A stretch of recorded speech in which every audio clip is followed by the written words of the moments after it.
আমাদের কোম্পানির তরফ থেকে একবার একটা পিকনিক করার সম্মতি পাওয়া গেছিল। এইবার কি হয়েছে, স্পট খুঁজছি আমরা, বহু ধরনের স্পট খুঁজছি, ট্রেনে করে যাচ্ছি, চাকদা ক্রস করতে করতে না আকাশ বেশ মেঘলা হয়ে গেছে। এইবার ওর কাকা হঠাৎ করে ওকে কল ব্যাক করে, বলছে কি হয়েছে, বলছে আমাদের সাথে ক্যাটারিং করতে একটা ছেলে, ও হঠাৎ করে মারা গেছে, এমন দিনে তোরা একটা আসছিস যে তোরাও হয়তো ঢুকবি, ওর বডিও আসবে। নামলাম, নেমে ওখান থেকে ভ্যানে করে যাচ্ছি। এবার আমার সঙ্গে যে ছেলেটা কমলেশ নামে ছিল, ও হচ্ছে একটুখানি বেশ কি বলবো অ্যাস্ট্রোলজি বেশি মানে। ও যখনই গ্রামের রাস্তাটা টার্ন নিয়েছে, সঙ্গে সঙ্গে বলছে কি আমার না এখান থেকে প্রচণ্ড একটা নেগেটিভ ভাইব আসছে।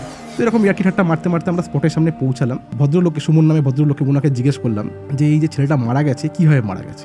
সোমনাথের ডেড বডি কিন্তু রাজেনের বাড়িতে পাওয়া যায়, ঠিক আছে। এইবার হয়েছে যে পাড়াতে প্রচুর দুর্গন্ধ ছড়াতে আরম্ভ করেছিল, লোকজন খেয়াল করছিল এটা। সকালবেলা যখন গেট ভেঙে দেখা যাচ্ছে যে ওর বডি, মানে সোমনাথের বডি মেঝেতে পড়ে রয়েছে, ও উল্টো হয়ে শুয়ে রয়েছে, মুখটা পুরো টুইস্ট করা, মানে ঘাড় ভাঙা। কমলেশ শুরু করে দিয়েছে পাগলাম।